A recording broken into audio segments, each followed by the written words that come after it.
Assalamualaikum warahmatullahi wabarakatuh. Salam, Om Waalaikumsalam. Swastiastu, Namo Buddhaya, salam kebajikan, dan salam sejahtera bagi kita semua.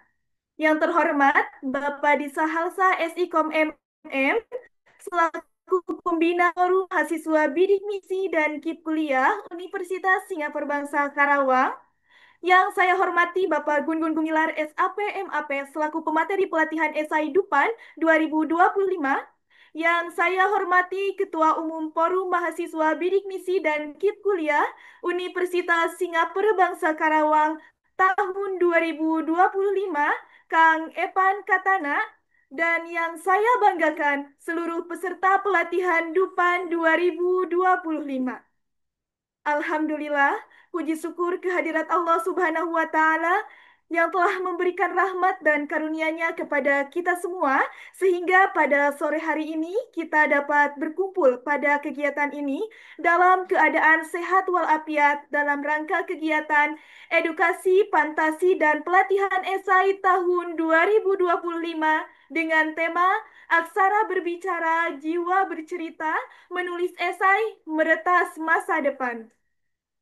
Sebelumnya, perkenalkan, saya Novia Nurlatifah selaku Master of Ceremony yang akan memandu jalannya acara pada sore hari ini. Sebelum kita memulai, saya ingin membacakan tata tertib pada pelatihan esai kali ini. Yang pertama, peserta standby 15 menit di ruang Zoom sebelum acara dimulai. Kedua, peserta wajib mengisi daftar hadir. Ketiga, peserta wajib mengisi soal pretest dan posttest yang diberikan oleh panitia. Keempat, peserta menyediakan perangkat dan koneksi internet yang memadai. Kelima, peserta wajib mengikuti seluruh rangkaian acara, mulai dari pembukaan hingga penutupan acara yang berlangsung selama 2 hari. Keenam, peserta wajib mengenakan pakaian yang rapi dan sopan. Ketujuh, peserta wajib menyalakan kamera saat menggunakan background yang telah disiapkan oleh panitia selama acara berlangsung. Kedelapan, peserta wajib menyimak dan mempelajari materi dengan baik. Kesembilan, peserta wajib saling menghormati dan menjaga kekondusifan untuk mendukung kelancaran acara. Kesepuluh, peserta wajib mengerjakan tugas yang diberikan sesuai batas waktu yang ditentukan. Kesebelas, peserta wajib menjaga etika ketika bertanya dan mengungkapkan pendapat. Apabila ingin bertanya, peserta dipersilahkan untuk raise hand terlebih dahulu, dan jika sudah dipersilahkan oleh moderator, maka peserta dapat langsung menyalakan mikrofon untuk bertanya. Kedua belas, peserta dilarang menyalakan mikrofon ketika pemateri sedang menjelaskan materi. Ketiga belas, peserta dilarang makan berat ketika acara berlangsung. Keempat belas, peserta dilarang merokok ketika acara berlangsung. Apabila peserta melanggar ketentuan di atas, maka panitia pelaksana akan mengeluarkan peserta dalam ruang Zoom. Peserta yang tidak mengikuti rangkaian acara selama 2 hari, maka tidak akan memperoleh sertifikat. Selanjutnya, apabila terdapat peserta yang berhalangan hadir maksimal 1 kali pertemuan, maka dapat melakukan konfirmasi ke panitia dengan melampirkan bukti yang konkret. Bagi peserta yang tidak mengerjakan tugas yang telah diberikan oleh panitia, maka tidak akan memperoleh sertifikat. Selanjutnya, izinkan saya untuk membacakan susunan acara edukasi fantasi dan pelatihan esai pada sore hari ini. Pertama, pembukaan. Kedua, sambutan-sambutan. Ketiga, pengisian pretest. Keempat, pemaparan materi esai. Kelima, sesi tanya-jawab. Dan yang terakhir, dokumentasi dan penutup. Baiklah, mari kita buka acara edukasi fantasi dan pelatihan esai tahun 2025 ini dengan mengucapkan lapad basmalah bersama-sama.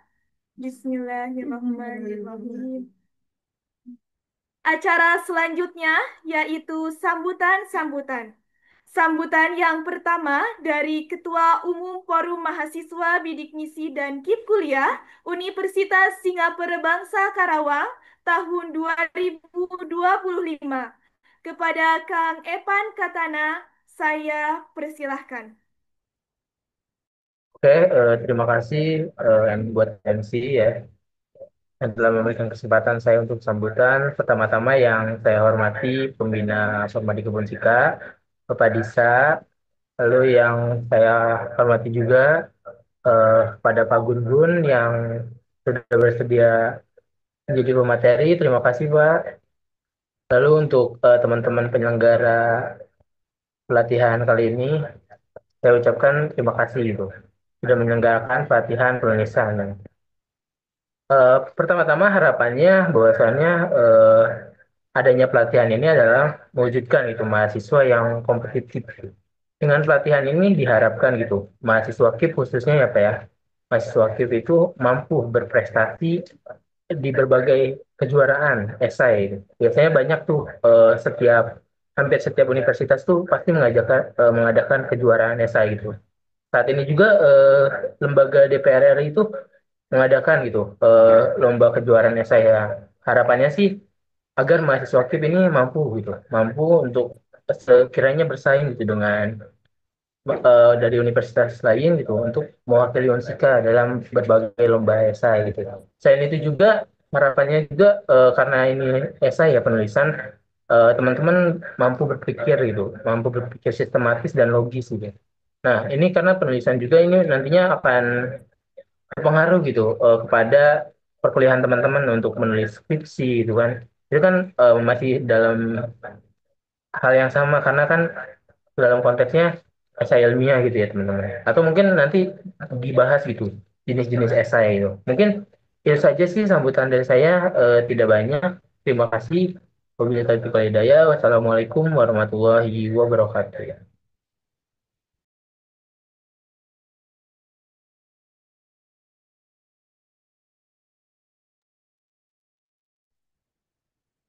Terima kasih kepada Kang Epan Katana atas sambutannya.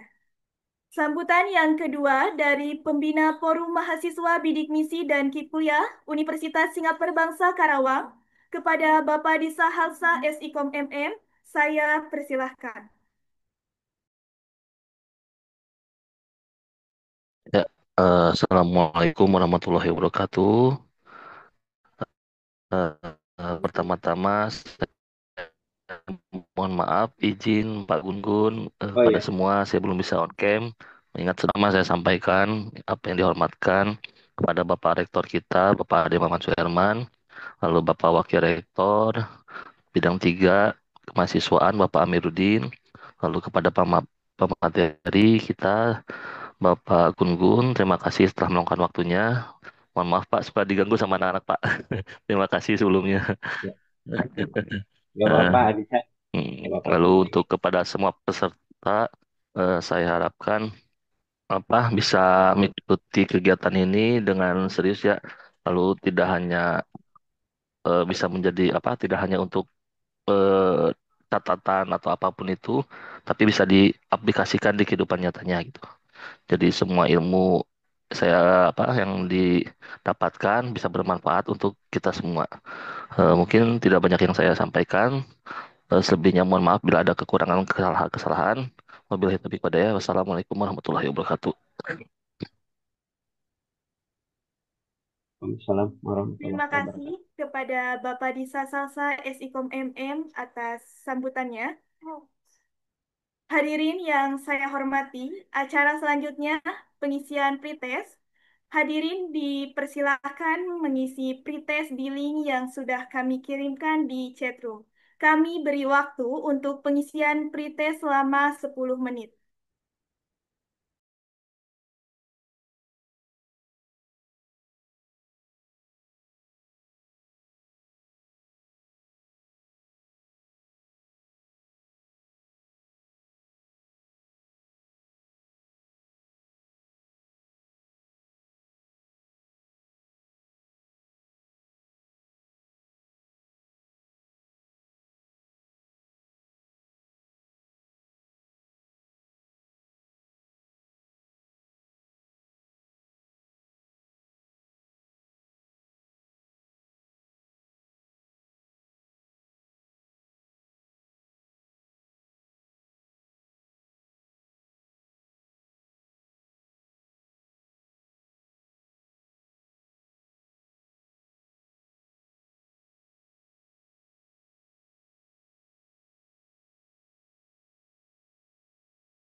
Baik, Akang Teteh, untuk pengisian pretest, linknya telah kami kirimkan di chat room. Silakan kepada Akang Teteh untuk mengisi pretest tersebut.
Baik, untuk pengisian pretest telah selesai.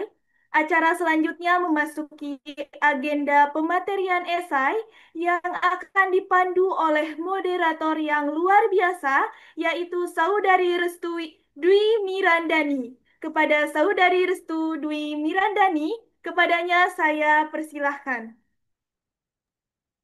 Oke, baik. Terima kasih kepada Tenovia selaku MC pada pelatihan karya tulis ilmiah hari pertama yang telah memberikan kesempatan kepada saya untuk melanjutkan rangkaian acara ini.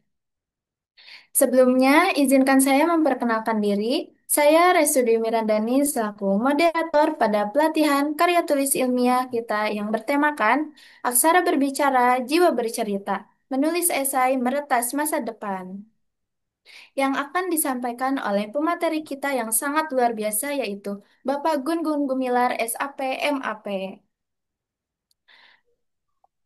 Baik teman-teman, kita sapa dahulu nih pemateri hebat kita hari ini. Halo Bapak, selamat sore. Bagaimana Pak Selamat sore, Assalamualaikum kabarnya? teman-teman. Oke, Waalaikumsalam Alhamdulillah. Pak Suara Farhan. saya oke nggak? Terdengar Pak, Alhamdulillah.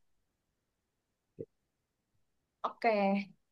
Baik, Pak Gun-Gun dan teman-teman, sebelum memulai materi, izinkan saya untuk membacakan CV dari pemateri hebat kita ini. Kepada operator, boleh ditampilkan CV pemateri kita.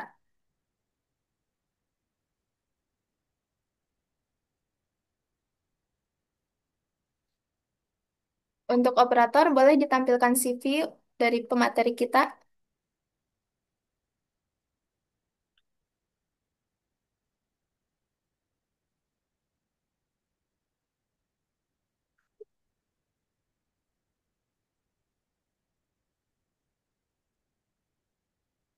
Oke, inilah dia pemateri kita yaitu Pak Gun-Gun Gumilar SAP MAP yang akan menjadi pelatih karya tulis ilmiah kita dalam 2 hari ke depan. Tak kenal maka tak sayang, izinkanlah saya untuk menyampaikan CV dari beliau. Oke, yang pertama, relevant skill,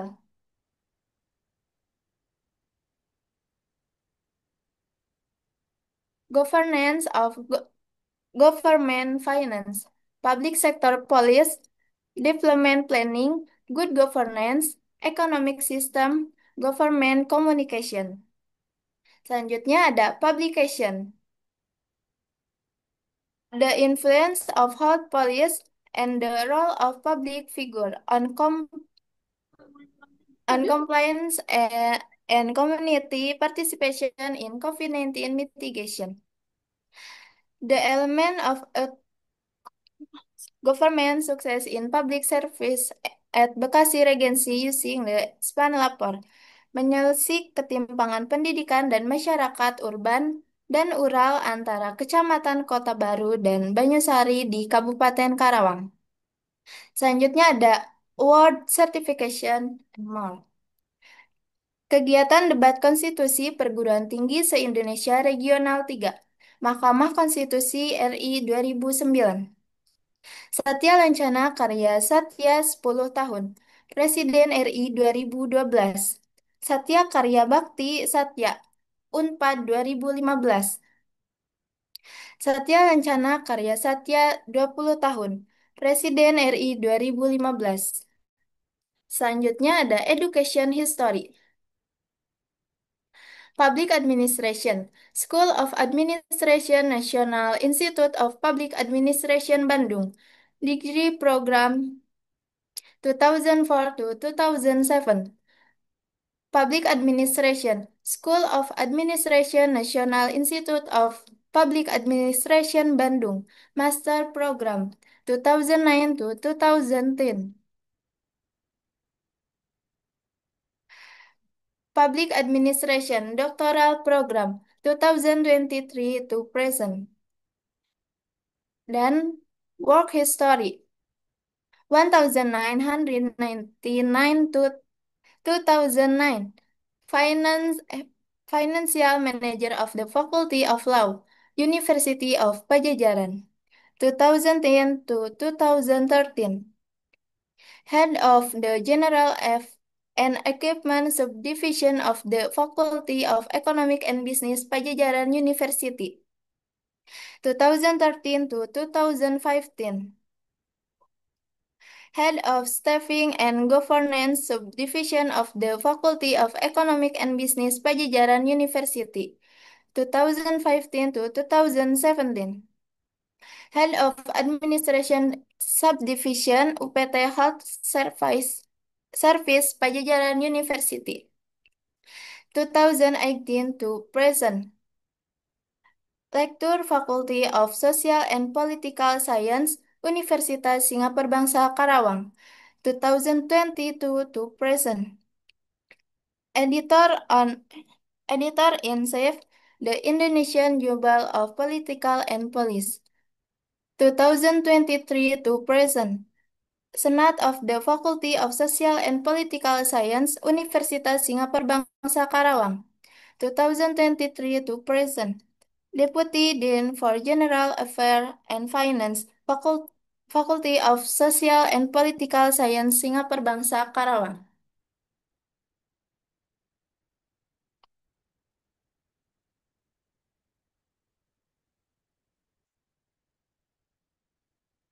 Oke, nah itu dia CV dari Pak Gun-Gun. Wah, banyak sekali ya pengalaman yang sangat menginspirasi bagi kita semua. Tepuk tangan dulu dong teman-teman untuk pemateri hebat kita. Baik teman-teman, untuk selanjutnya yaitu sesi yang kita tunggu-tunggu yaitu pematerian mengenai karya tulis ilmiah. Untuk Pak Gun-Gun, saya mohon izin sebelum memaparkan materinya, perlu juga saya ingatkan bahwa pemaparan materi selama 60 menit. Dan untuk Oke, teman-teman, boleh untuk sambil menyimak materi dari pemateri kita dan jika ada pertanyaan bisa dipersiapkan. Karena nanti akan ada sesi tanya jawab. Oke, baik, langsung saja kepada Pak Gun-Gun dipersilahkan. baik, terima kasih. Assalamualaikum warahmatullahi wabarakatuh. Selamat sore, salam sejahtera. Semoga kita semua dapat rahmat dan hidayah dari Allah Subhanahu wa Ta'ala. Hari ini saya diamanatin oleh teman-teman untuk memaparkan tentang isi. Pertama-tama saya haturkan terima kasih dan hormat pada Bapak Disahalta MM beserta panitia yang telah mengadakan forum ini, walaupun dengan keadaan yang harus eh,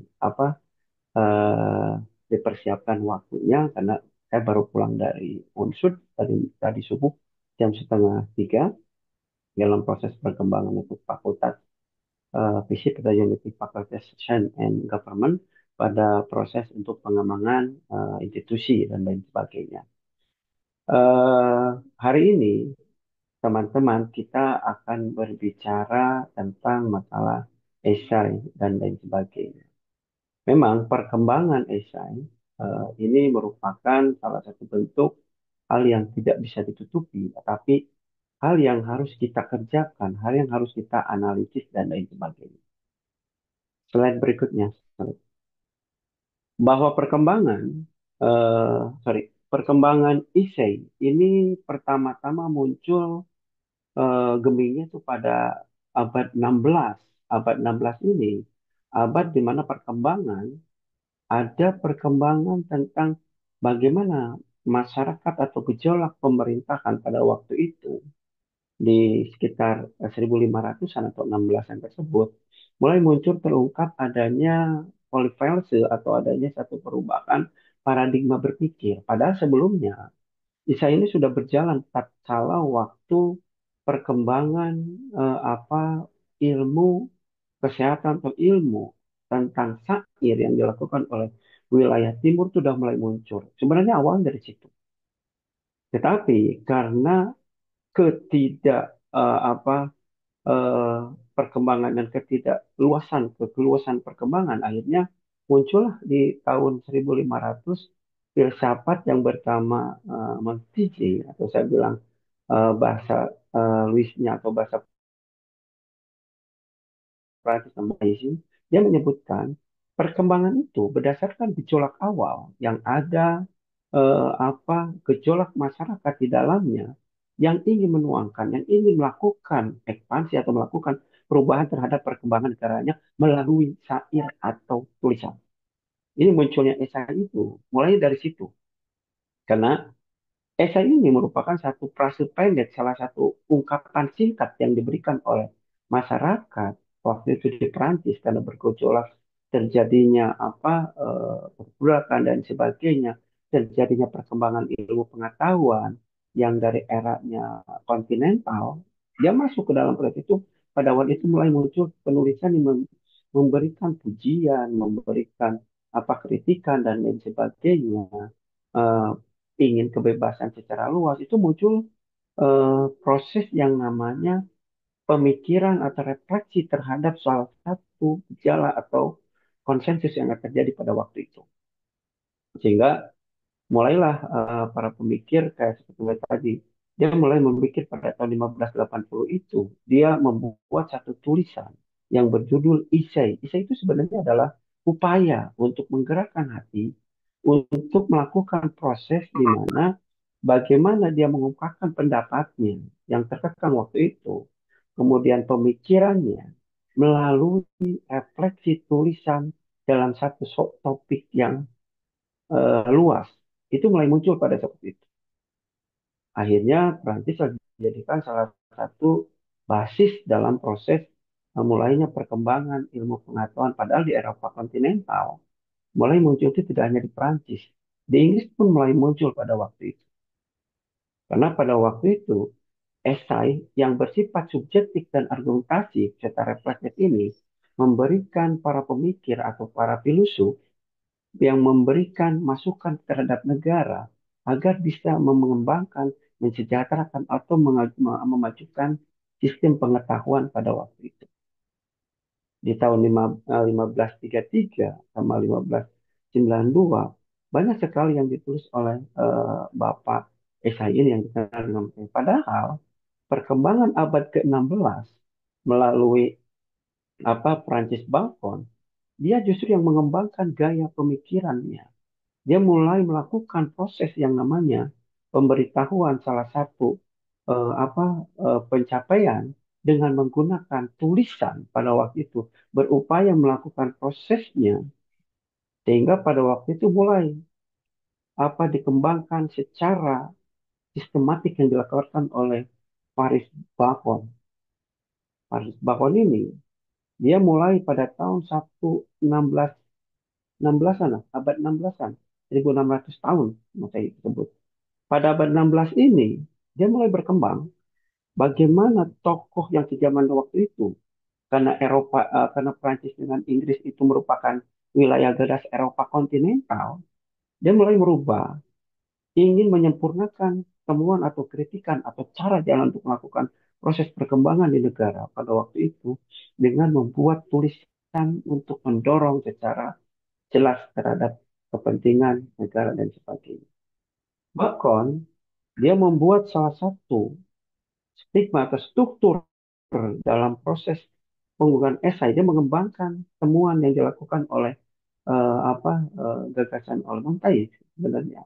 Dia melakukan salah satu yang dibentuk dengan mengembangkan esai dengan gaya yang lebih sistematik. Makanya sampai sekarang esai yang sistematik itu seperti apa? Seperti misalkan pendahuluan, isi, strukturnya seperti apa? Perkembangan pun berjalan pada waktu itu. Bahkan dia lebih menyebutkan bahwa ada poin pendek atau to the point-nya dalam satu pengetahuan. Esai agar esai itu mudah dipahami, dia membuat gaya dan sistemnya. Kalau sekarang disebutnya ada selingkungan, ada referen, ada gaya bentuknya apa, sampai nanti kepada metode penelitian dan lain sebagainya. Pada waktu itu, pengembangan dengan format Bacon, dia menulis lebih pendek. Artinya dia menulis dengan to the point dengan format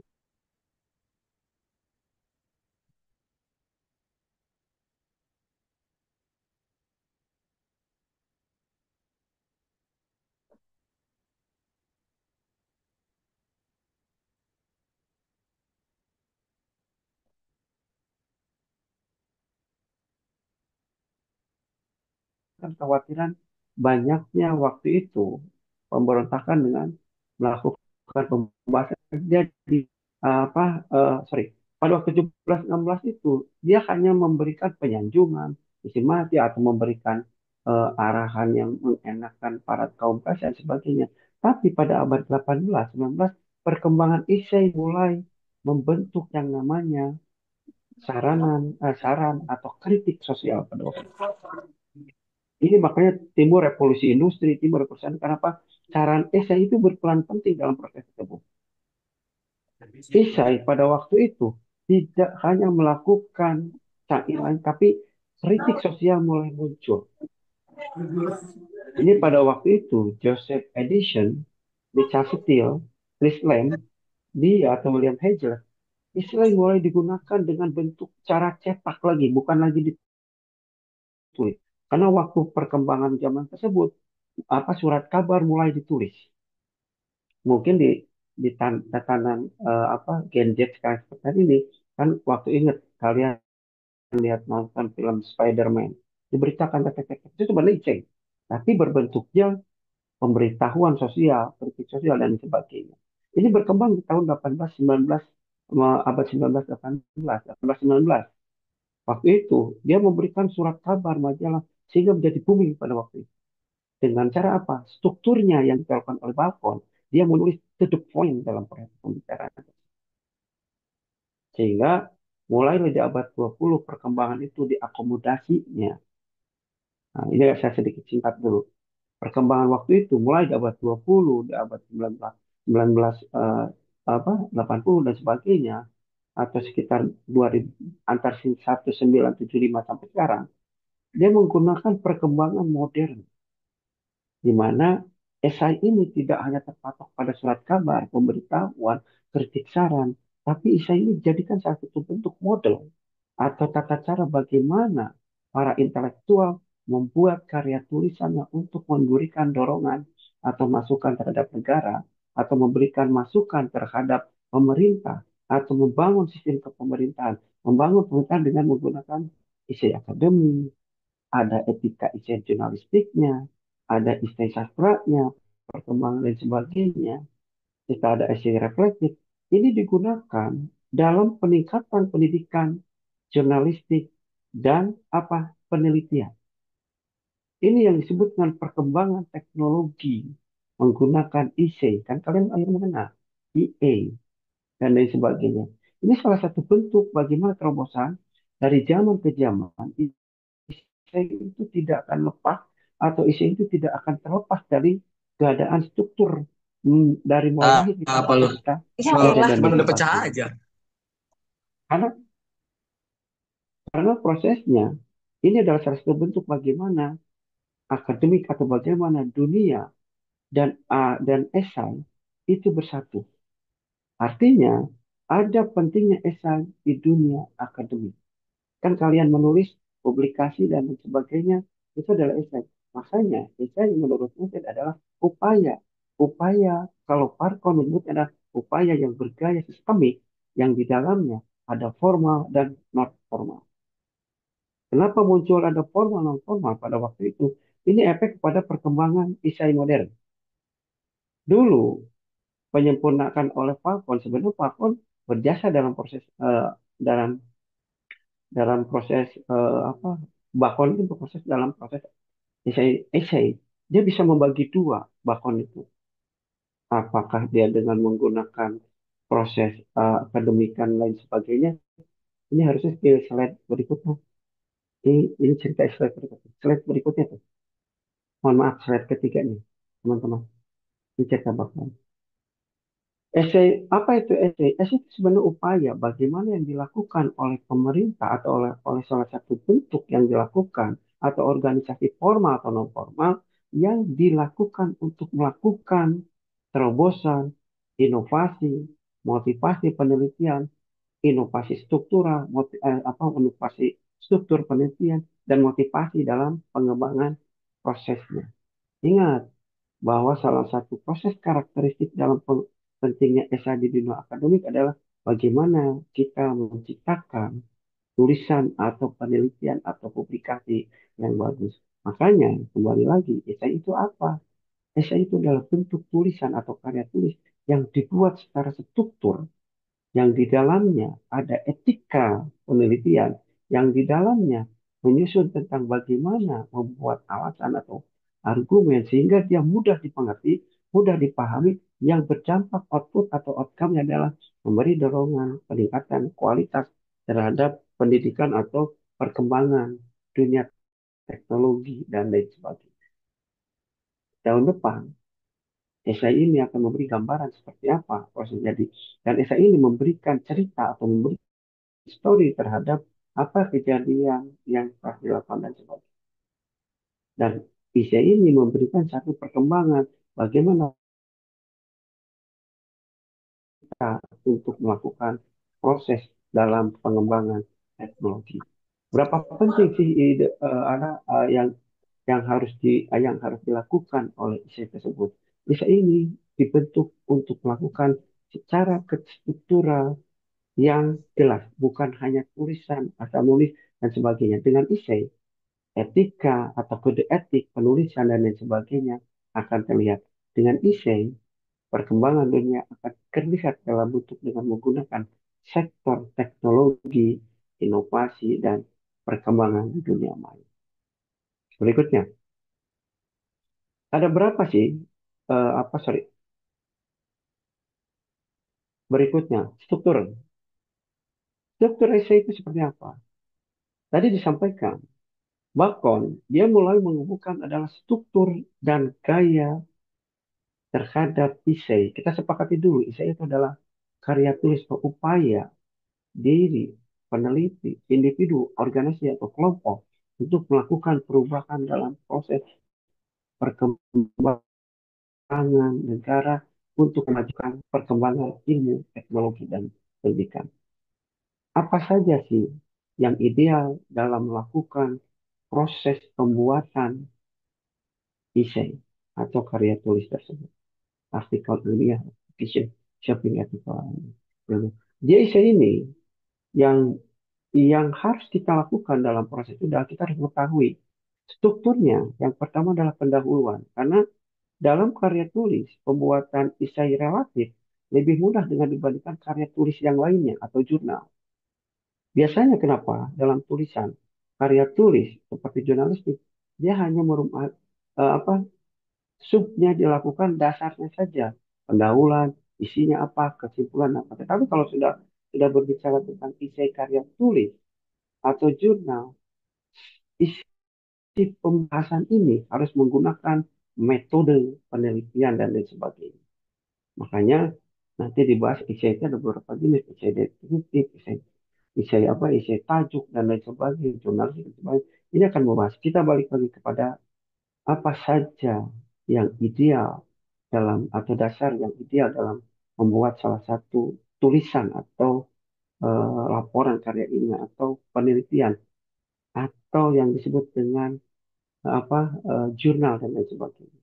Yang pertama, pendahuluan. Dalam menyampaikan pendahuluan, yang harus diperhatikan, adalah apa yang menjadi permasalahannya. Kalau disingkat ada adalah topik. Permasalahan atau persoalan yang dibahas dalam esai ini harus relevan dengan lingkungan atau situasi yang sedang berkembang saat ini. Karena esai tidak statis dinamis ya.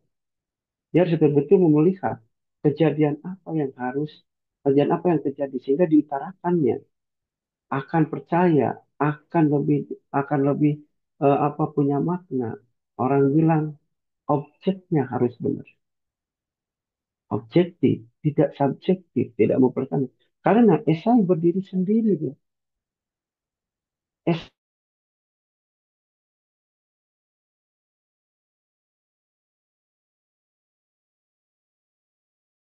ini salah satu topik yang harus kita lakukan. Bagaimana menyampaikan latar belakang?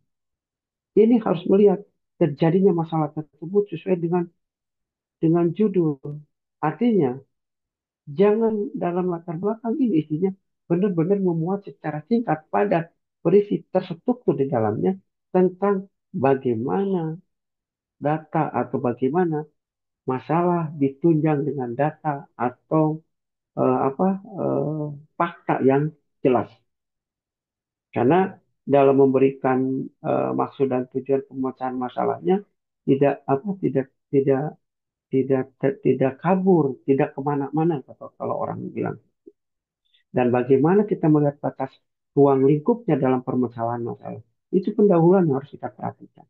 Mulai dari topik, bagaimana dia memelihatkan latar belakang dengan diperkuat uh, apostesis atau statement orang bilang atau argumen dengan data, dengan wawancara atau dengan fakta yang terjadi. Contoh, kalau misalkan terjadi latar belakang, terjadinya penurunan kemiskinan, bisa dilihat datanya berapa yang sejahtera, bagaimana tingkat pendapatan dan lain sebagainya. Itu harus dituangkan sebenarnya.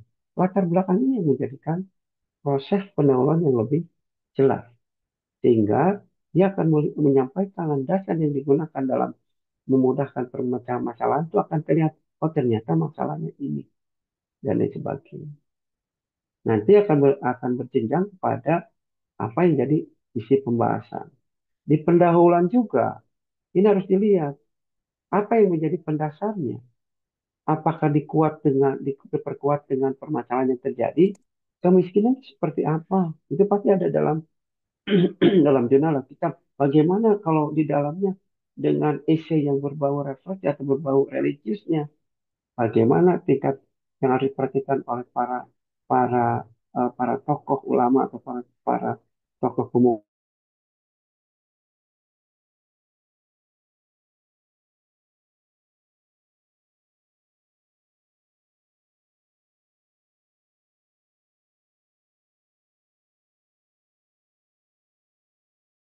di bagian pendahuluan. Karena dia terstruktur, ya, terstruktur ya. Dan isi ini dapat berupa pendapat pribadi atau argumen yang tadi disebutkan, atau teori yang berkembang dengan data dan fakta yang terjadi. Tidak fakta dibuat-buat.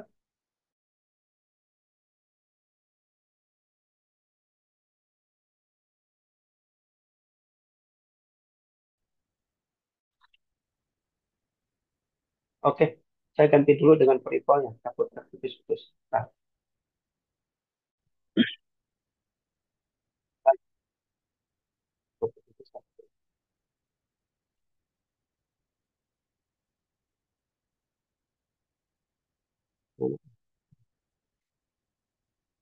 hotspot. Ntar saya nyalain hotspot dulu saya. Ya, pakai IndiHome jadi agak sedikit.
Baik, sambil menunggu Bapak Gun-Gunnya, teman-teman yang belum on cam, boleh ya dinyalain semuanya.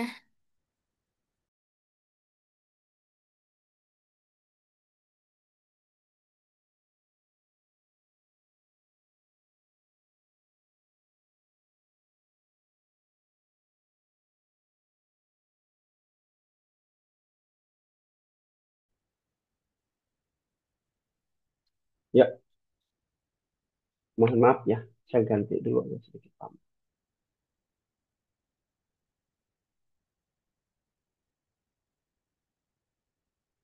Ya, kita lanjutkan. Saya ulangi dari isi.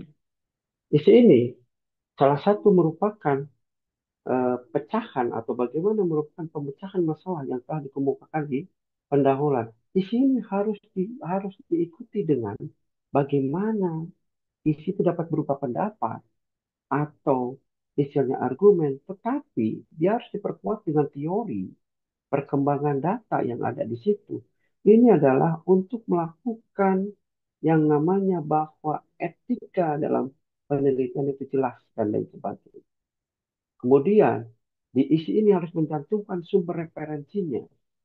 Tidak apa, tidak mengada-ngada, tetapi betul fakta yang ada betul-betul dilakukan dengan memberikan pemecahan atau memberikan sumber data yang betul-betul diperkuat untuk memperkuat argumen. Dan yang paling utama adalah data yang disampaikan itu mudah dipahami. Apakah diisi permasalahan terbentuk dengan angka, dengan grafik, atau dengan yang lainnya? Karena proses ini, isi ini adalah salah satu bagaimana isi terpaparkan atau terakumulasikan atau terjawab permasalahan tersebut dengan apa? Dengan prospek atau cara menanggulanginya atau memberi orang mengerti mudah dan lain sebagainya. Yang kemudian adalah kesimpulan. Hati-hati. Struktur yang dilakukan oleh Bakon ini, tadi saya bilang, secara sistematik ini, berarti Bakon memberikan bahwa proses dalam pembuatan essay ini antara pendahuluan, isi, serta kesimpulan, keterkaitannya jelas. Jangan sampai miss dan lain sebagainya. Ini yang menyebabkan kenapa isi pendapat itu selalu menyimpulkan apa ringkasan atau merangkum argumen. Dia ini sebenarnya adalah memberikan isi ringkasan secara keseluruhan, jawaban dan pertanyaan yang diungkapkan dalam pendahuluan, serta mencantumkan argumentasi yang paling kuat. Siapa yang diperkuatnya? Data. Apa yang menjadi membuatnya? Hasil wawancara. Apa yang menjadi output nanti outcome penemuannya setelah wawancara dan sebagainya. Diagnosis. Ini menjadi salah satu inovasi yang akan dilakukan atau yang disampaikan melalui esai tersebut. Ini harus diperhatikan. Saran, pandangan atau pendapat penulis mengenai solusi yang ditawarkan itu disimpan di penutup dengan mengakumulasi atau melakukan verifikasi atau melakukan analisis yang ada di isi dengan mengkombinkan dengan pendahuluan dan lain sebagainya. Ini yang harus dilakukan karena proses ini tidak hanya memberikan gambaran, tetapi bagaimana bagaimana dari ingat politik, bagaimana karya tulis ilmiah ini menjadikan salah satu media, upaya yang dilakukan materi disebut yang berisikan tentang kritik, pendapat, atau dorongan, motivasi atau inovasi yang diberikan kepada pemerintah atau kepada masyarakat atau kepada pembaca untuk melakukan perkembangan perubahan dengan membuahkan inovasi dan motivasi yang tercover dalam salah satu bentuk tulisan yang disebut dengan esai atau yang dikenal dengan sekarang karya tulis atau yang lebih dalam di sini adalah jurnal yang terpublikasikan. Ini makanya isai sampai kapanpun itu tidak akan lepas, ini tidak akan apa hilang, justru akan berkembang pesat. Sekarang perkembangan saya itu boleh menggunakan IE. Nah, tapi kalau itu gitu, boleh nggak sah nggak masih tak menggunakan sah karena perkembangan ini adalah perkembangan zaman dengan catatan tidak boleh mencaplok kosongkati hanya sebagai garis pandangan atau sebagai bentuk penuntun struktur apa saja yang akan dilakukan. Karena kalau kita tidak melek teknologi juga, perkembangan isai tidak akan berguna. Karena ini saya tadi jelaskan, perkembangan isai ini di abad modern, setelah abad 20 ke sini, dia berlomba-lomba untuk melakukan, mempermudah penelitian, mempermudah pengajaran. Dosen harus bisa, tenaga pengajar harus bisa melakukan isai, jangan kalah sama apa mahasiswa. Makanya perkembangan apa pendidikan sekarang 50% berada di mahasiswa dalam penilaian. Kenapa? 50% ini mahasiswa boleh melakukan yang namanya apa explore terhadap perkembangan ilmu dengan bahan yang ada di internet dan lain sebagainya. Apakah bentuk isai? Isai, tapi bentuk teknologi. Isai bentuk keseluruhan. Coba lihat kalian ChatGPT. ChatGPT tentang isai pasti keluar. Perkembangannya pasti keluar. Itu adalah satu bentuk, tapi tidak harus vlog semua. Ini yang disebut dengan kode etik dalam suatu penelitian yang harus diterapkan dalam struktur isai tersebut. Makanya perkembangan yang dilakukan ini bisa berkesinambungan sebagainya. Banyak di universitas, saya kemarin ke Unsur, mahasiswa itu di ilmu pemerintahan, saya mohon maaf karena saya ilmu pemerintahan, divisi itu boleh nggak non skripsi? Boleh dengan membuat karya tulis atau jurnal. Apa sih tadi saya sebutkan? Menurut Pak Kon dan itu jurnal itu isai juga, cuman dia terstruktur. Ada penelitian dan sebagainya. Dari programnya ada tambahan dan sebagainya. Ada metode penelitian, bagaimana course-nya, bagaimana abstraknya, bagaimana cara penyampaiannya, itu dengan data. Ini salah satu bentuk. Perkembangan ini yang menjadikan satu penelitian contoh. Misalkan di kita juga di Unsita, boleh nggak pakai non skripsi dan menggunakan jurnal? Boleh. Pak jurnal non skripsi? Iya. Coba lihat. Kalau misalkan si anak tersebut melakukan penelitian, terus dia dapat cinta dua, sudah tidak lagi membuat skripsi, tapi isi itu menjadi pengganti skripsi. Dan itu boleh dijadikan sebagai syarat kelulusan tanpa atau non skripsi. Di unsur dia menetapkan non skripsi itu cinta satu sampai cinta 6, tetapi harus berkualitas. Tapi di kita, diungsikan, standarnya adalah 2, agak berat sebenarnya. Karena proses IC itu adalah bentuk bagaimana melakukan proses. Dan ini tidak sebentar. 6 bulan baru bisa keluar. Berarti ada perkembangan IC ini. Kalau IC akademik ini sebagai bentuk pengganti dan sebagainya. Ini salah satu contoh dan lain sebagainya. Next, berikutnya.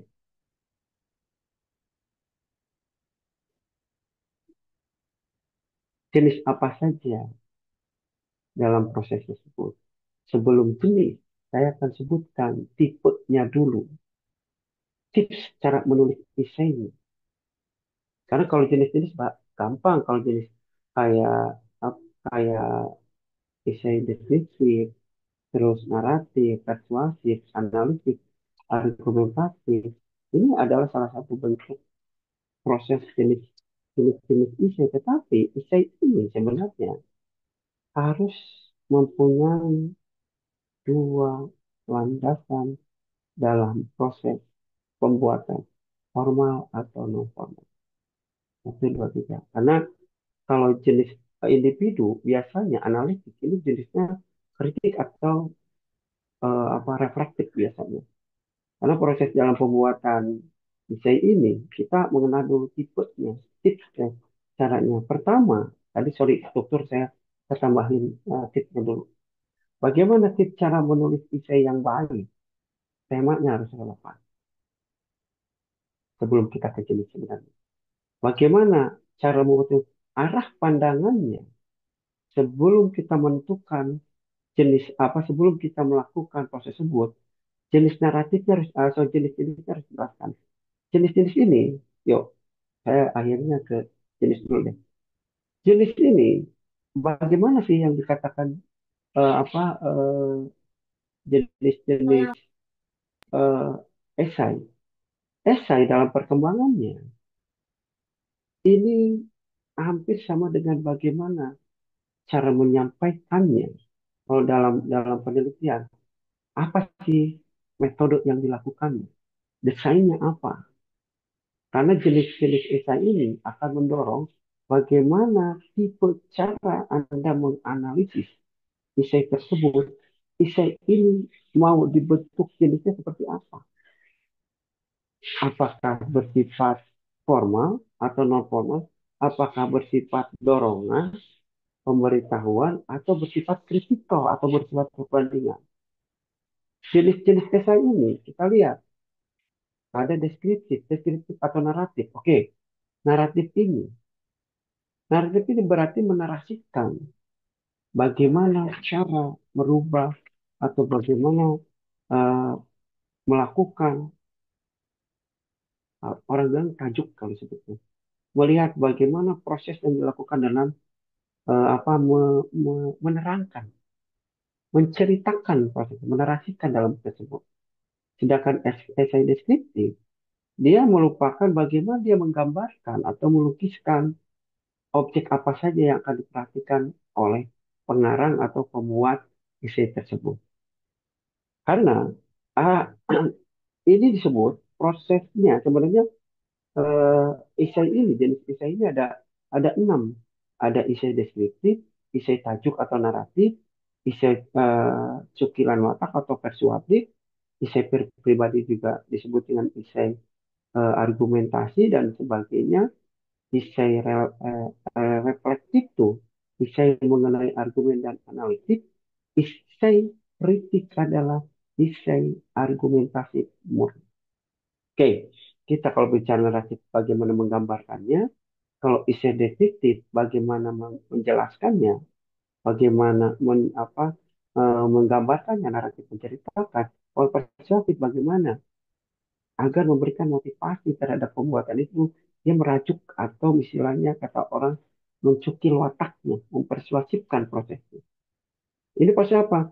Ingin mengetahui bagaimana segi kehidupannya antara negara, kelompok, dan sebagainya dalam digambarkan melalui esai tersebut.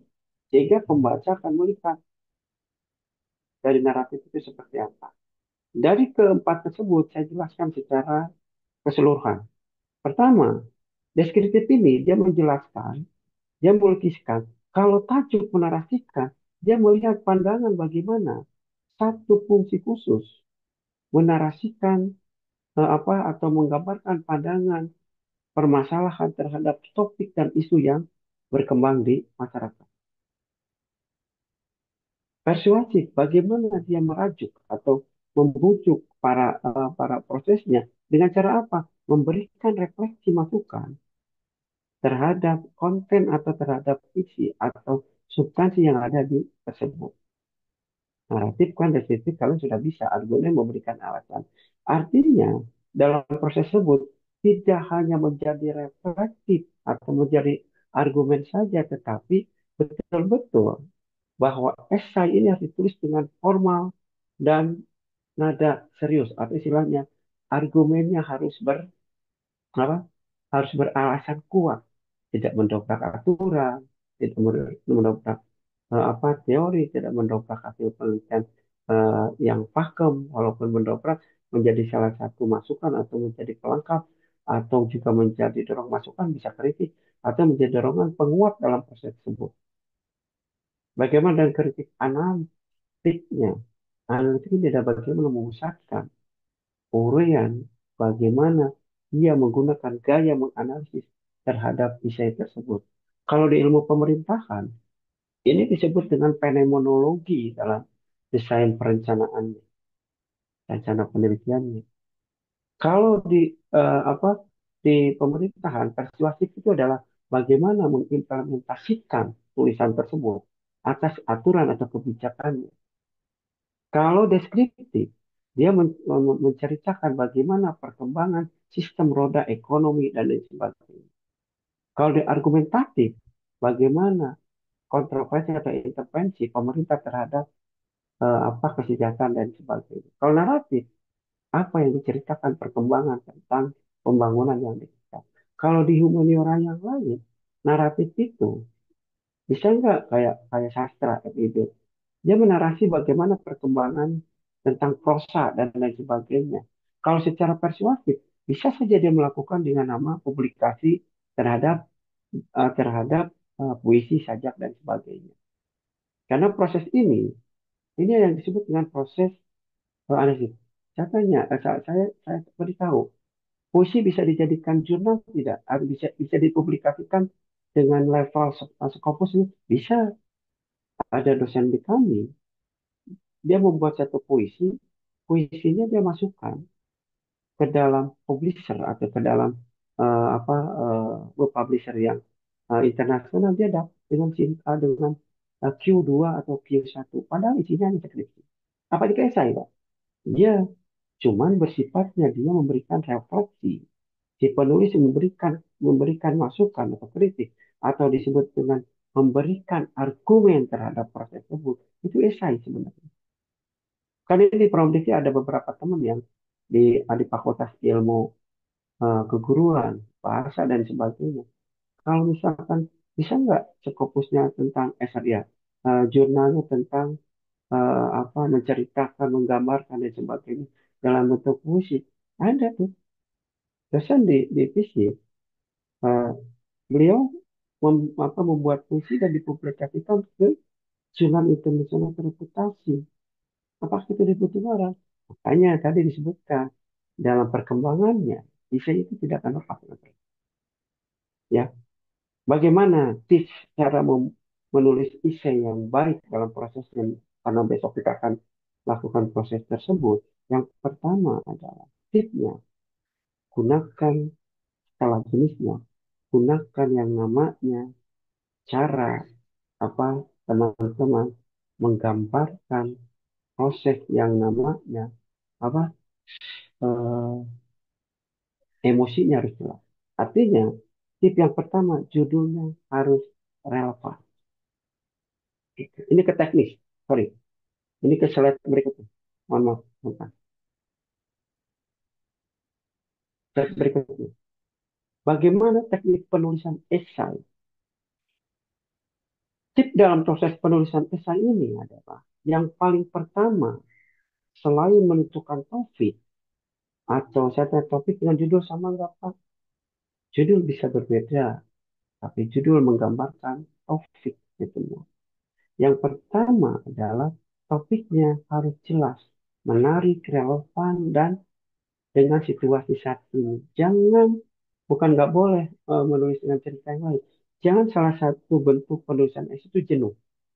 Tidak ada outputnya, tidak ada inovasinya, tidak ada motivasinya. Karena pilihan tema dan judul atau topik yang menarik relevan ini akan membuat orang lebih tenang dan lebih senang. Dan orang si penulisnya akan memiliki arah pandangan dalam menentukan tujuan dan solusi di essay. Artinya akan melihat kepada isi dan penutupnya. Ya, kenapa? Ini ketika teman-teman membuat satu essay atau tulisan atau kalimat dengan bahasa atau dengan judul yang cukup banyak, dengan judul dengan atau eye catching nggak kelihatan atau tidak menjadi daya tarik, ini menjadi kelemahan dari awal. Biasanya panitia hasil si penilai akan melihat atau si tim reviewer itu akan melihat judulnya sih apa sih. Orang bikin penasaran dan sebagainya, tapi faktanya harus jelas. Contoh, generasi berkualitas era dan sebagainya atau tema ini beraksara dan sebagainya. Sebenarnya itu tema bagus, tapi dipakamkan dengan orang penasaran kok temanya seperti itu, apa yang menjadi topiknya. Atau orang bilang misalkan melek teknologi atau teknologi information digital mahasiswa dan sebagainya. Ini akan membuat satu proses dan sebagainya. Karya tulis, apa rangkanya harus jelas, referensi harus jelas. Jelas ini referensi harus jelas karena proses tersebut. Tetapi dalam proses referensi ini, yang paling utamanya adalah tip keduanya bagaimana membangun emosi atau membangun cara untuk merangsang pikiran sehingga menulis esainya mempunyai artnya, mempunyai seninya. Bagaimana gayanya yang akan dilakukan. Emosi dalam hal ini adalah bagaimana si penulis membuat rangsangan atau membuat ketertarikan untuk menulis tersebut sehingga dia akan tertarik dengan mengungkapkan ide melalui judul yang akan diangkat. Makanya tadi judulnya harus eye-catching, judulnya berbeda dengan orang, judulnya membuat penasaran orang. Ini tips yang harus dilakukan. Selain yang tadi digambarkan di atas, ini hanya standar strukturnya saja. Tapi struktur yang harus dilakukan, bagaimana membuat tema dan membangun emosi. Kemudian yang ketiganya, di dalam essay harus berisikan tentang inovasi dan kreativitas. Ada originalitas dalam penelitian tersebut. Tidak hanya dalam bentuk asal menulis, original tersebut dengan tidak ada sembarangan, tanpa harusnya dengan fakta aktualitasnya yang jelas. Menantang kata orang. Dua hal ini yang sangat dibutuhkan. Inovatif atau inovasi dan kreativitas ini salah satu bentuk yang dibutuhkan dalam menulis esai pada zaman sekarang. Inovasi ini bisa menggunakan IA, kreativitas inovasi itu bisa menggunakan IA, bisa menggunakan cara metode penelitian yang berbeda, dan lain sebagainya. Ini akan mengikuti satu bentuk yang keren, sehingga dalam pengikutan lomba kita akan percaya diri karena kita menampilkan hal yang berbeda dengan teknik yang terstruktur. Inovasi ini sangat dibutuhkan untuk kreativitas yang apa penulis yang jarang dimiliki oleh penulis, sehingga dia mempunyai ciri khas penulis tersebut. Kenapa para pujangga? Kenapa para penulis jurnal? Kenapa mereka-mereka yang sudah jadi guru besar dan sebagainya?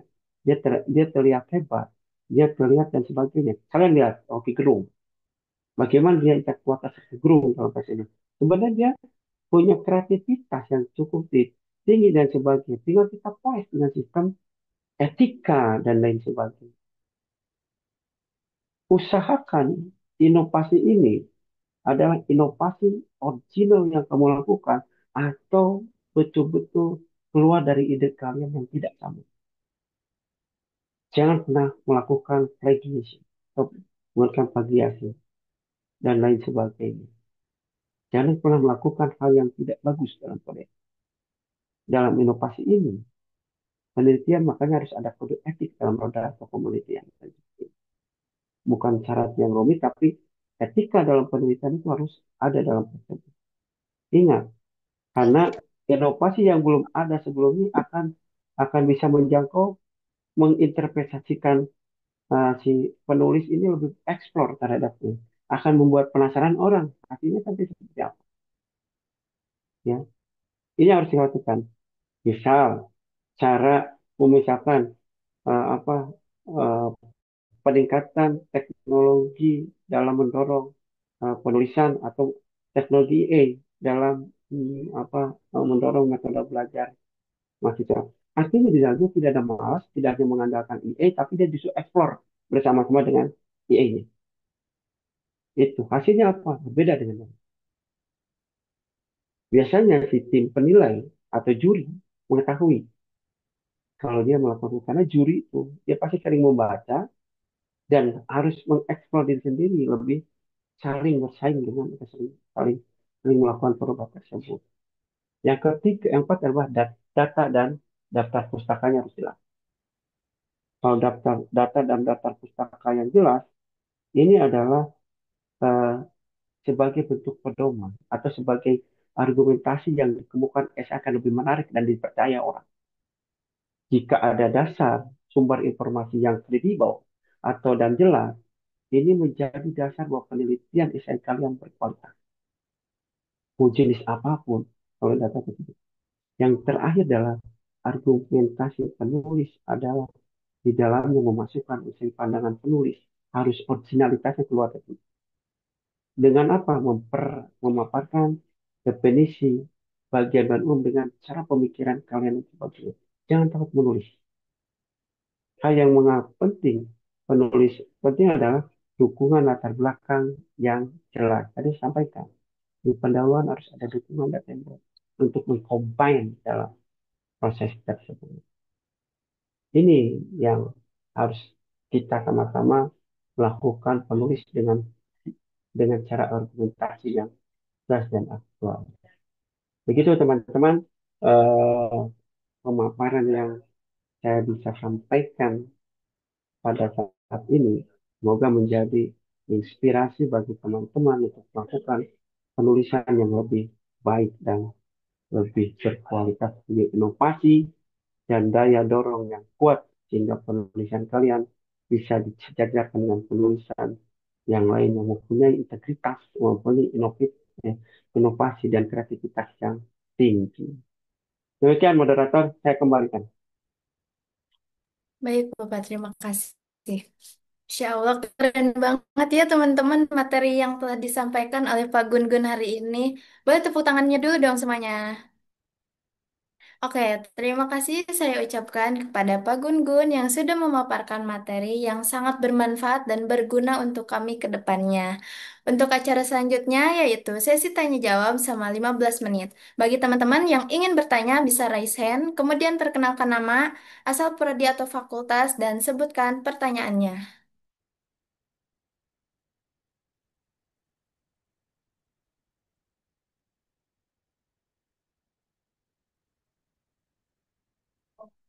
Untuk yang ingin bertanya boleh raise hand, teman-teman.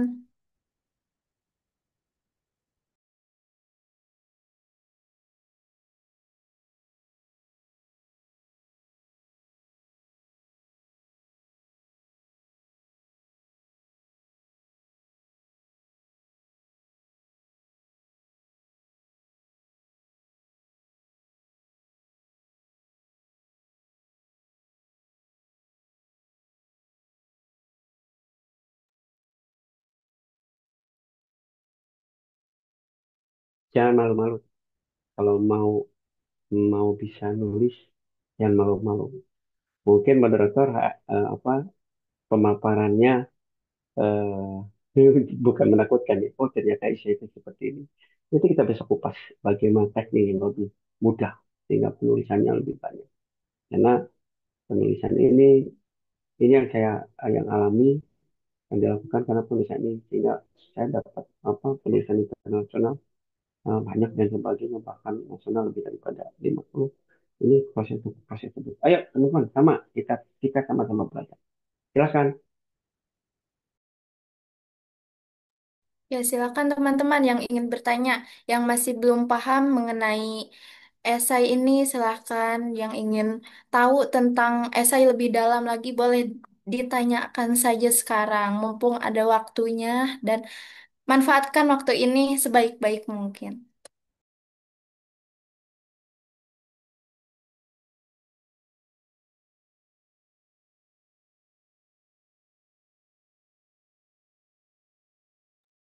Oke, boleh untuk penanya pertama, Teh Fatia, silahkan. Baik, terima kasih atas kesempatannya. Perkenalkan, saya Fatia Arifa, saya dari Prodi Pendidikan Bahasa dan Sastra Indonesia, Fakultas Keguruan dan Ilmu Pendidikan. Di sini saya izin bertanya, Pak Gun-Gun. Eh, Menurut Pak Gun-Gun, eh, esai yang baik atau esai yang bagus itu bukti pendukungnya itu harus melalui analisis langsung atau penelitian penelitian langsung atau boleh dalam penelitian yang sudah dilakukan gitu. Jadi kita tinggal mengembangkan dari penelitian yang sudah ada. Apakah yang analisis dari kita atau analisis yang sudah orang lain lakukan lalu kita kembangkan. Mungkin itu saja pertanyaannya, Pak. Terima kasih.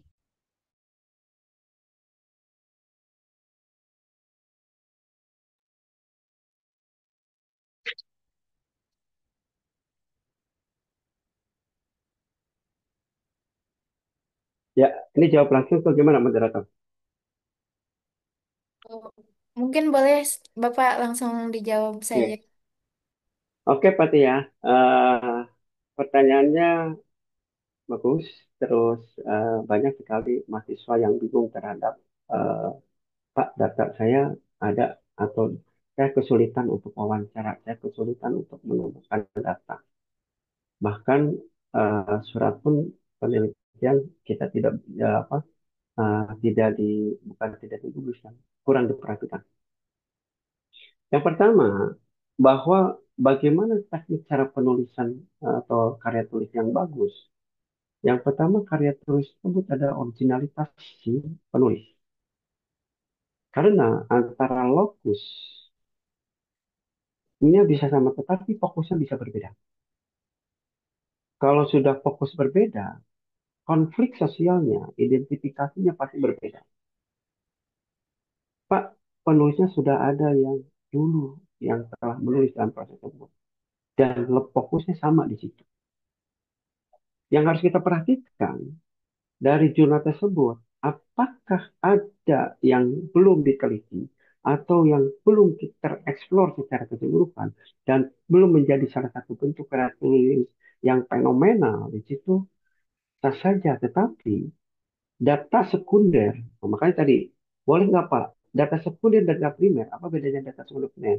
Kalau data primer adalah data yang diambil secara langsung, baik melakukan kalau teknik kualitatif, bila melakukan wawancara atau observasi awal, tapi kalau kuantitatif dengan datanya, lihat data penelitian yang lain, karena perkembangan fokusnya sama, tapi waktunya berbeda, case ulang proses tersebut. Kalau secara kualitatif dengan data sekunder sah, tetapi penelitian tersebut minimal dia harus mengetahui apa yang menjadi tren saat ini, saat itu di lokasi tersebut. Contoh, peningkatan tenaga pendidik atau tenaga siswa terhadap perkembangan pendidikan atau penggunaan bahasa dalam kehidupan sehari-hari di sekolah. Ini biasanya trennya pasti bahasa ibu lebih menguasai walaupun bahasa ibunya kurang bagus. Tren yang harus dilakukan adalah Pak Tia tanya dulu, cek teknik dulu, disebut dengan analisis esainya dulu. Tanyakan, jawab secara apa rileks kita menanyakan dan sebagainya ke ibunya orang tua bisa tanyakan dengan data yang telah ada di kemarin, tetapi bentuk wawancara yang dilakukan oleh Fatia berbeda wawancara dengan si orang tersebut. Data sekunder boleh karena dalam menentukan apa pembeda atau novelty-nya kita akan kelihatan yang membedakan Fatihah dengan yang lain itu ini loh yang telah Fatihah turun. Walaupun penelitian yang dilakukan hampir mirip ya. Karena itu menghindari plagiatnya, plagiarisme. Buat apa ada yang namanya harus disubmitinkan, harus di apa kalau bahasa sekarang tuh disesuaikan para pasif lah kalau sebut bahasa kerennya disesuaikan dan sebagainya. Ini salah satu bentuk teknik dan lain sebagainya. Karena dalam menganalisis, membuat esai yang berkualitas adalah esai yang mempunyai ciri originalitas tersendiri, yang mempunyai daya tarik dan kemampuan mengeksplorasi cara emosi si penulis terlebih dahulu. Pak kan sama daerah fokusnya di SDA, tapi kan cara cara metode penelitiannya berbeda. Fathia membidik menggunakan bahasa yang baku dan lain sebagainya, walaupun tidak meninggalkan bahasa ibu dan sebagainya. Contoh, bahasa bahasa Indonesia dengan bahasa bahasa daerah selalu menjadikan bahasa daerah yang masuk ke bahasa formal. Ini yang merusak tata bahasanya. Atau justru banyak sekali eh, bahasa daerah yang diadopsi masuk ke situ. Tetapi bahasa ini sama dengan yang lain tidak. Kalau di Kerawang, ah kata, oh beda dengan bahasa di Bandung, ada bahasa oh dan lain sebagainya. Tapi sering masuk prosesnya. Atau dengan cara misalnya perkembangan bahasa ibu mendorong peningkatan pendidikan terhadap mahasiswa dan sebagainya. Pengaruh. Ini bisa digunakan kan kuantitatif sebar aja tulisan. Ini akan kelihatan proses. Karena hal yang penting dalam proses itu adalah tetap data primer dan data sekunder sandingkan dalam penelitian. Ini menunjukkan bahwa proses yang namanya inovasi, kreativitas masuk ke situ. Tapi ya, karena proses ini yang menggambarkan emosi, bagaimana mengembangkan apa, bagaimana ini akan mendorong proses dalam membuat sendiri. Sehingga argumentasi yang dilakukan di kemukakan ESI akan menarik dan terpercaya. Begitu. Data wajib harus kita lakukan. Argumen bangsa. Walaupun fokusnya sama. Oke, Baik, Pak. Terima kasih, Pak. oke Pak ya. Nanti besok tuh bilang. Silakan moderator. Oke, baik Bapak. Untuk yang lainnya silahkan bertanya. Ini masih banyak waktunya ya. Boleh dimanfaatkan juga teman-teman buat bertanya.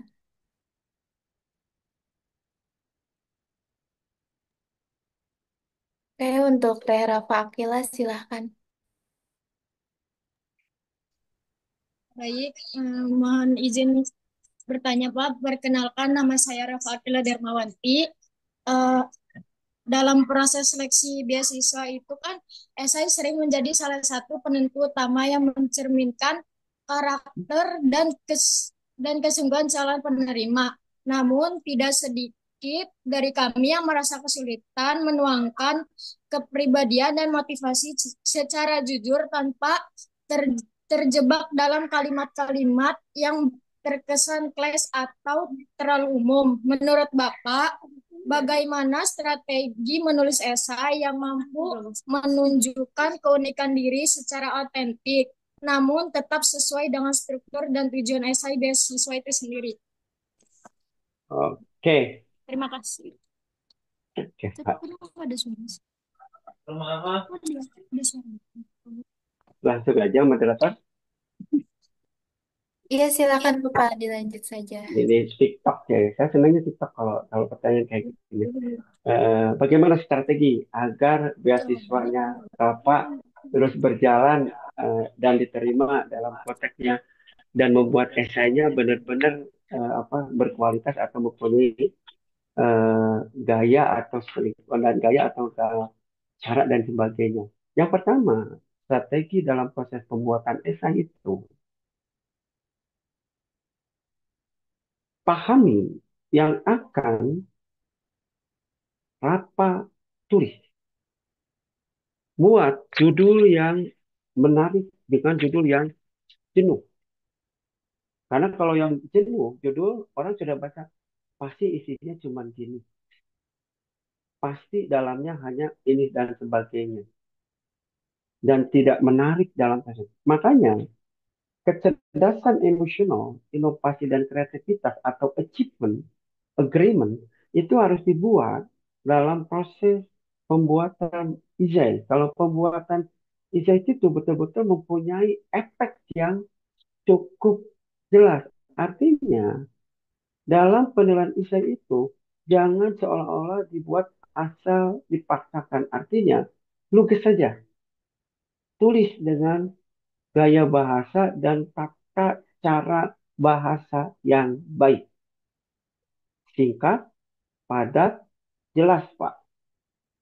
Karena kalau tidak, kalau dia mengambang, contoh perkembangan tentang kemiskinan di Kerawang, jelasin dulu, bukan harusnya jelasin dulu. Kemiskinan ini merupakan salah satu bentuk tanggung jawab sesuai undang-undang dan sebagainya, sehingga menjadikan ladang sebagainya. Pemerintah kebutuhan, kamu jelaskan langsung, stepnya, jangan muter dari mulai umum ke khususkan, tetapi dengan gaya bahasa yang tidak kaku. Yang tidak kaku itu seperti apa? Gaya bahasa yang diikuti dengan data dan argumen yang jelas. Argumennya argumen siapa? Datanya data apa? Data boleh data sekunder. Data sekunder itu data bisa diambil dari BPS, bisa data yang kamu yang rapat apa wawancara. Kemudian gaya bahasa yang diikuti adalah gaya bahasa yang benar-benar memberikan arah terhadap topik yang akan dilakukan oleh Bapak.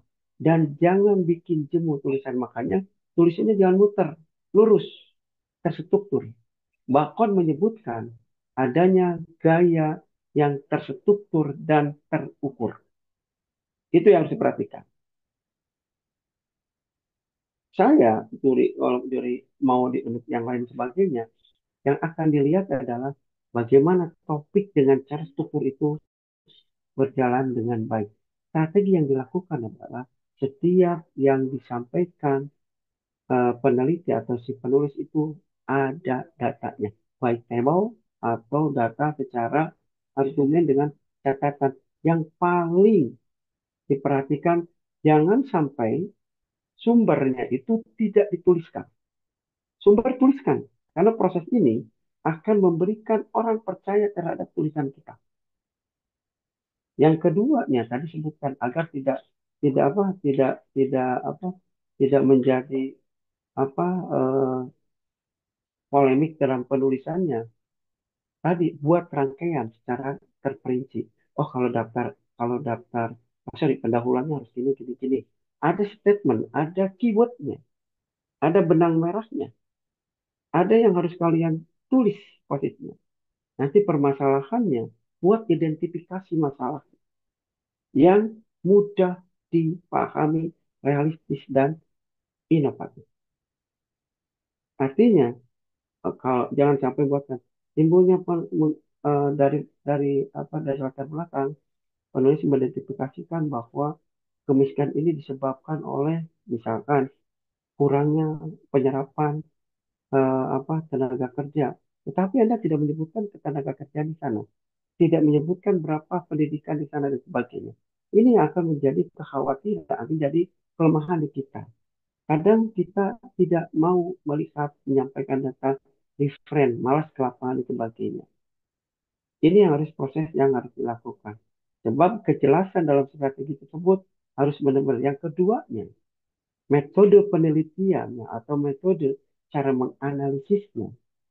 Jangan metode yang tidak bersama contoh, tadi kemiskinan. Tapi metodenya adalah menganalisis. Menganalisis tersebut, lihat fenomenanya seperti apa. Jangan menggambarkan saja. Karena sudah tidak lagi menggambarkan, tapi bagaimana pemikiran menganalisis proses tersebut. Apalagi nanti kalau setelah S2, setelah S1, kalian mau ke S2, kan harus membuat proposal. Proposal itu harus menantang. Proposal juga terlalu banyak.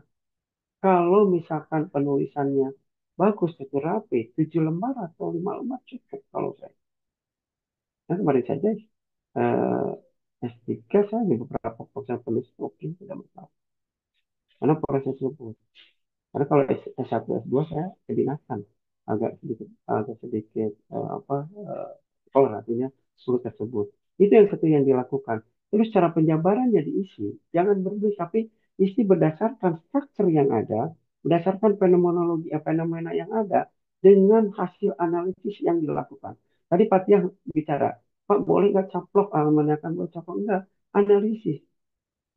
Novelty-nya nanti akan dapat. Nanti jelasnya besok kita paparkan strategi yang harus dilakukan dalam bentuk penulisan apa saja. Apa yang harus dihindari, apa yang harus ditinggalkan, bagaimana gaya selingkungannya atau referensinya, seperti apa yang dimintanya.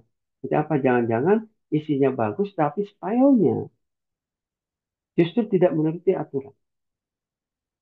Apa normanya atau kodenya atau strukturnya, justru kita ada yang terlewat. Bisa saja pahami judulnya, isinya lihat, pedomannya lihat atau template seperti apa, jangan lupa different dan data pustakanya atau data pendukungnya harus jelas. Begitu Rev. Pak. Saya ingat Reva. Apa? Cukup Pak, baik. Terima kasih Pak. Oke. Oke, baik. Terima kasih kepada Teh Rafa yang telah bertanya. Dan untuk teman-teman, silakan ada satu kesempatan lagi untuk bertanya, teman-teman, karena waktunya sudah mepet juga ya. Jadi, silakan jika ada yang mau ditanyakan, boleh.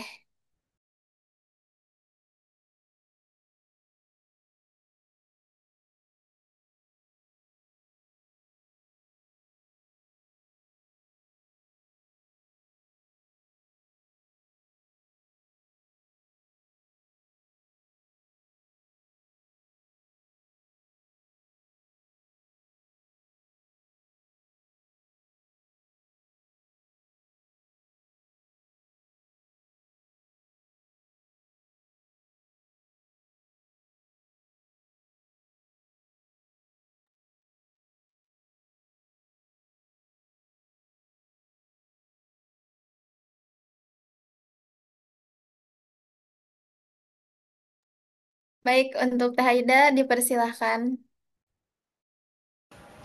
Baik, sebelumnya izin memperkenalkan diri. Perkenalkan, nama saya Aida Zara dari Program Studi Pendidikan Islam Anak Usia Dini. Bapak izin bertanya, apa teknik yang bisa digunakan untuk mengatasi kebuntuan ide saat menulis esai?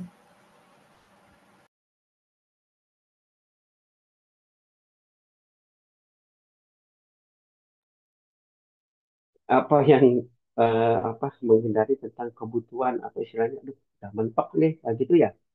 Aida, ini memang sorry, suaranya. Masuk ya suaranya. Eh, yang paling teknik dilakukan dalam kita terhindar dalam pembuatan esai sehingga kita tidak bisa mengembangkan apa ide dan lain sebagainya. Tadi ide yang harus yang teman-teman harus buat. Yang pertama adalah ide tersebut sudah istilahnya kita sudah punya rancangan dalam menulis membuat rancangan catatan kecil atau step-step yang harus dilakukan dalam penulisan. Jangan sampai penulisan kita buat itu nulis saja tanpa kita ada patokan atau panduan atau stepnya yang dibuat bukan oleh orang lain tetapi dibuat oleh kita sendiri. Step ini adalah salah satu untuk memecahkan kebuntuan dalam proses tersebut. Contoh, misalkan penanggulangan istilahnya apa motivasi anak usia dini agar mau bisa membaca atau dorongan kuat eh, apa teknik dorongan kuat untuk mendorong anak didik PAUD untuk lebih cepat bisa membaca.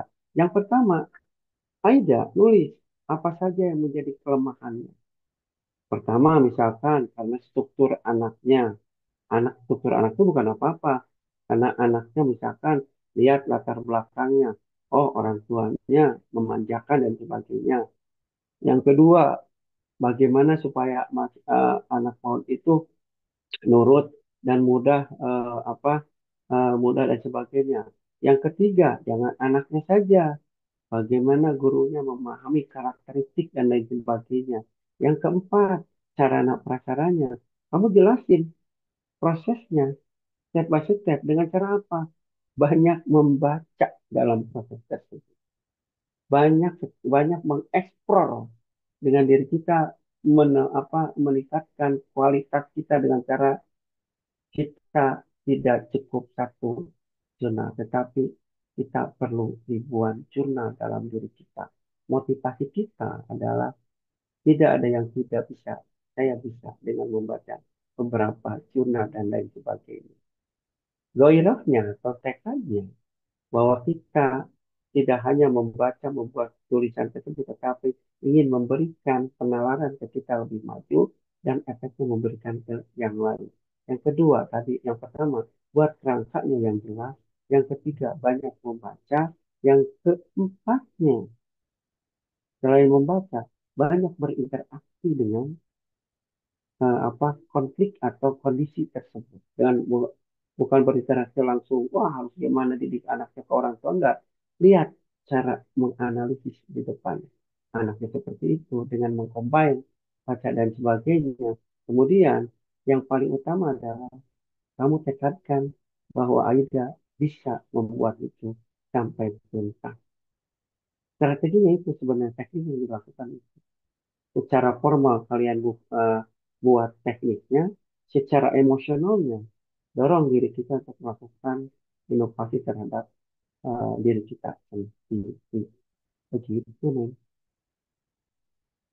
Oke, moderator. Ya baik, terima kasih untuk Teh Aida yang sudah bertanya dan terima kasih juga untuk Bapak ya. Oke, dikarenakan waktunya sudah habis, maka untuk sesi tanya jawab kali ini saya cukupkan. Terima kasih atas antusias teman-teman semua yang sudah aktif bertanya dan mohon maaf apabila ada pertanyaan dari teman-teman yang belum terjawab. Tapi jangan khawatir teman-teman karena pertanyaan teman-teman bisa disimpan terlebih dahulu dan bisa disampaikan di esok hari pada hari kedua Betul. pelatihan karya tulis ilmiah. Oke, sebelum menutup acara kali ini, izinkan saya untuk menyampaikan kesimpulan dari pelatihan hari pertama yang sudah disampaikan oleh Pak Gun-Gun mengenai karya tulis ilmiah.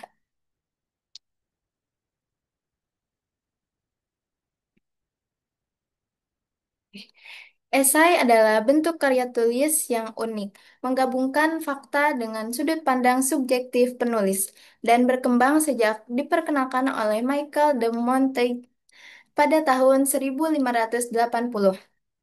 Awalnya, esai dimaknai sebagai percobaan atau usaha dalam mengekspresikan pemikiran, yang kemudian disederhanakan oleh Francis Bacon. Perkembangannya semakin pesat pada abad ke-19, terutama melalui media cetak, menjadikan esai sebagai sarana populer untuk menyampaikan gagasan. Menurut Kamus Besar Bahasa Indonesia, esai adalah karangan prosa yang membahas suatu masalah secara sepintas dari sudut pandang pribadi penulis. Esai bersifat analitis, interpretatif, dan spekulatif, mencakup beragam jenis seperti naratif, argumentatif, deskriptif, persuasif, dan analitis. Untuk menghasilkan esai yang baik, penulis perlu memilih topik yang jelas, menyusun kerangka tulisan, mengembangkan gagasan secara terstruktur, dan melakukan penyuntingan agar tulisan mudah dipahami, analitis, dan argumentatif. Secara keseluruhan, esai bukan hanya sekadar karangan, tetapi juga medium refleksi dan ekspresi yang memadukan ketajaman analisis dengan kejelasan penyampaian, menjadikannya alat efektif dalam menyampaikan pemikiran dan kritik. Oke. Baik, saya ucapkan terima kasih sekali lagi kepada Bapak Gun-Gun atas materinya yang sangat bermanfaat untuk kita semua. Terima kasih, Bapak. Oke, Bapak. Mohon izin sebelum Bapak meninggalkan ruang Zoom, boleh dokumentasi dulu ya. Oke, Silakan. untuk operator mohon dibantu.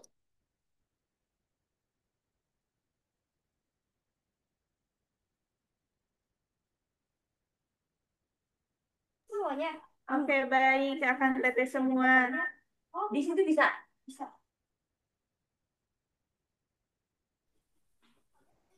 Kita mulai ya. Satu, dua, tiga.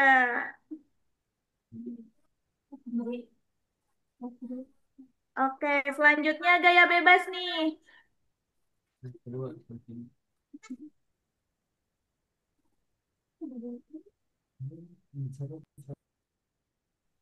Oke, set kedua ya, Kang Teteh. Satu, dua, tiga. Oke. Udah. Aku kembaliin ke Teh Restu. Oke, terima kasih untuk operator. Terima kasih juga Bapak atas partisipasinya dalam pelatihan hari ini. Sama-sama, Restu. Terima kasih. Oke. Untuk teman-teman juga jangan lupa untuk hadir kembali pada pertemuan kedua pelatihan karya tulis ilmiah yang dilaksanakan esok hari pada pukul 15.30 waktu Indonesia Barat di platform Zoom Meeting.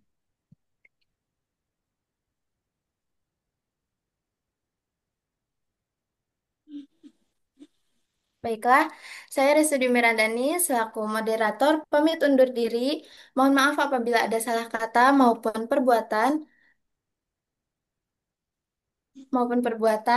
Dan acara selanjutnya yaitu ice breaking yang akan dipandu oleh MC kita yaitu Teh Novia. Terima kasih. Wassalamualaikum warahmatullahi wabarakatuh. Waalaikumsalam warahmatullahi wabarakatuh. Oke, baik, Teh Restu. Terima kasih. Nah, Iya, oke, Akang Teteh semua. Karena tadi udah serius-serius nih. Sekarang kita penyegaran dulu ya, Akang Teteh. Nah, di sini ada ice breaking tebak hewan.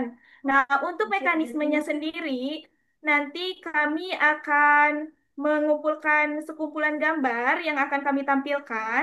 Nah, apabila ada Akang Teteh yang bisa menjawab pertanyaan dari kami, boleh nih Akang Teteh semuanya kirim di room chat ya, Kang Teteh. Oke, langsung saja operator ke slide selanjutnya. Teman-teman, mohon maaf, saya Oke, bisa sudah siap duluan. Akang Teteh Ya, semua? ya, Go. untuk Maaf, Tenopia mohon maaf. Oke Boleh. nih. maaf, Ini saya apa boleh ya? Hewan apakah restu. ini? Oke Untuk nih, apa nih? Tenovia, Kuda. Kuda. Apalagi nih? Kuda semua ya. Sapi. Wah, sapi. Sapinya kok untuk tidak Tenovia dikasih makan ya? boleh. Kambing. Ayam. Wah, ayam. Berkaki empat. Kuda Nil. Mohon maaf ya Bapak sebentar. Siap, siap.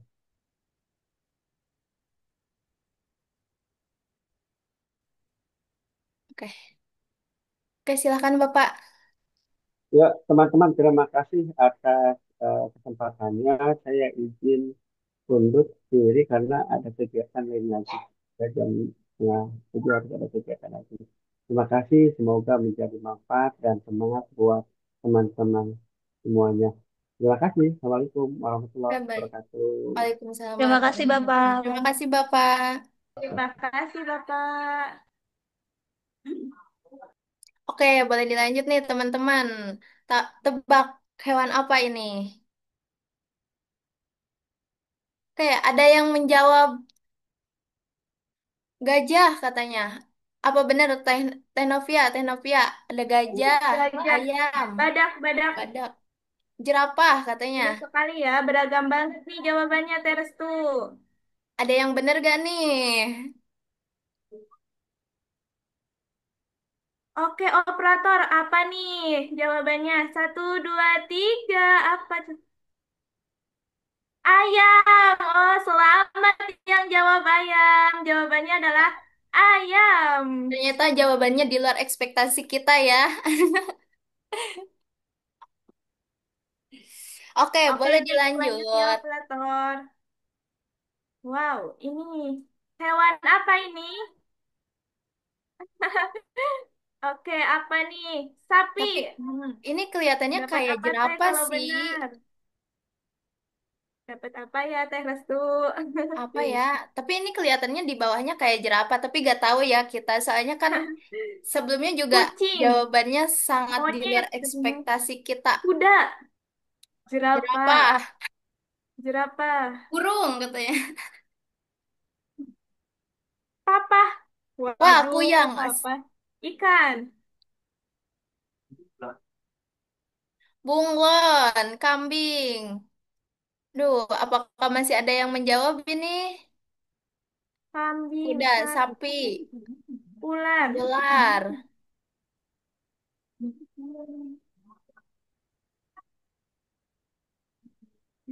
cacing Alaska katanya.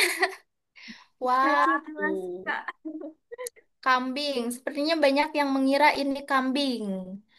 Jawabannya apa ya, Teh? Apakah Langsung benar saja. kambing atau apa nih? Oke, Atau emang langsung saja benar-benar nih jerapah? operator. Satu, dua, tiga. Apa nih? Ya Allah, ular.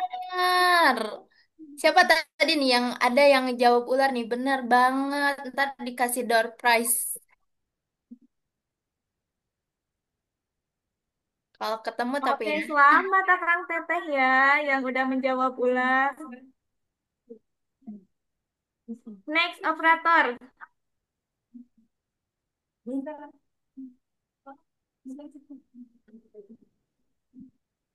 Oke, hewan apakah ini? Kayak apa nih? Ini Ini kucing. kayaknya apa ya? Berbulu ya. Iya, hewan laut tapi berbulu. Apa ya teman-teman? Kucing katanya burung. Macan. Lomba, lomba apa domba nih? Teh Rafa. Kelinci, beruang, paus. Oh, banyak banget ya jawabannya beragam sekali. Tapi ini hewan laut yang berbulu apa ya teman-teman? Oh, kambing, kambing laut atau kucing laut.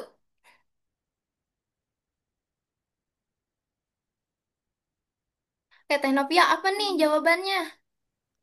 Iya nih, aku juga penasaran nih. Teres tuh, langsung aja operator, apa jawabannya? Wah, Adalah kucing. kucing. Wow, oh berarti ini kucing laut ya judulnya keren banget. Oke, masih ada lagi gak nih Teknovia? Apa udah segini? Wow, kucing dugong. Ya bener banget.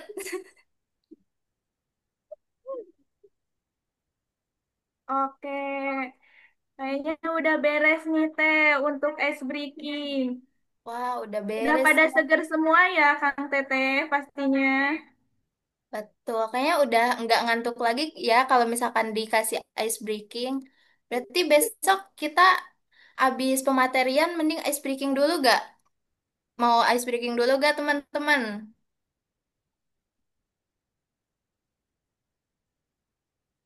Mau, mau.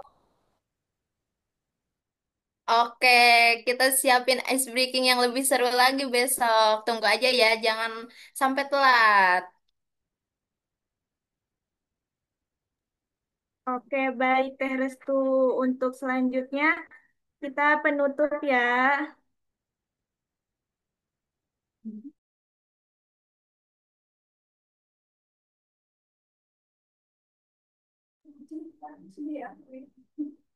Nah, untuk Akang Teteh semua bisa isi absensi terlebih dahulu ya di chat room. Sambil kita tutup, teman-teman boleh isi absensi terlebih dahulu.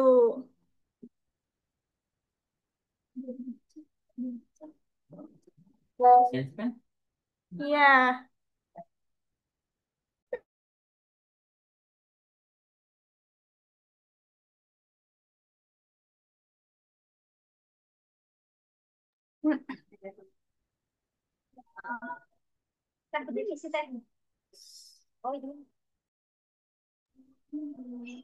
Aku tutup ya.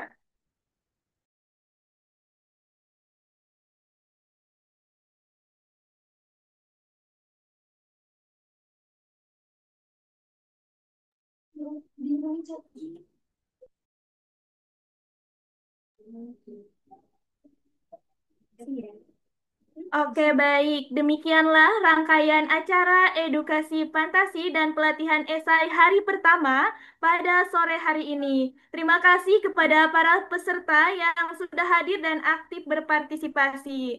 Sebelum kita akhiri, saya ingatkan kembali kepada seluruh peserta untuk tetap hadir pada acara edukasi fantasi dan pelatihan hari kedua yang akan dilaksanakan besok sore pukul 15.30 sampai dengan selesai.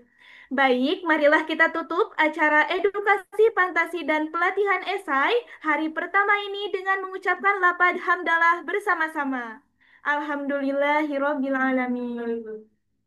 Sekian dari saya, Novia Nurlatifah, selaku Master of Ceremony pada pelatihan sore hari ini. Mohon maaf jika ada kekurangan atau kesalahan selama membawakan acara.